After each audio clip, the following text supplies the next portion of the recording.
PTI के secretary Asad Umar कहते हैं मुनज़्ज़म धांधली के लिए काम शुरू हो चुका है। वोटर्स के हल्के तब्दील किए जा रहे हैं।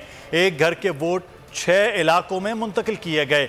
जहां जहां हल्का बंदियों में खामियां होंगी पटिशन दायर करेंगे। पीटीआई नेशनल काउंसिल इजलास से खिताब में असद उमर ने ऐलान किया कि पार्टी की मेंबर साजी का अमल शुरू कर रहे हैं। किसी का वोट दर्ज नहीं होता तो उसकी भी मदद करनी है। ये इंपोर्टेड हुकूमत, ये गैर फितरी हुकूमत, ये हराम के पैसे पर ज़मीर खरीद के बनी हुई हुकूमत, ये बैरूनी साजिश और मुदाखलत से बनी हुई हुकूमत अपने वजन के नीचे खुद गिरना शुरू हो गई है।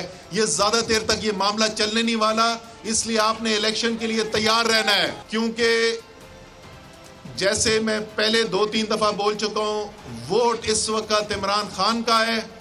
कौम इमरान खान के साथ खड़ी हुई है। कौम अपनी हकीकी आज़ादी के लिए खड़ी हुई है। और अगर अब कहीं पे हम सीट हारते हैं तो इसका मतलब ये हमारी नालायकी और हमारी कमजोरी होगी।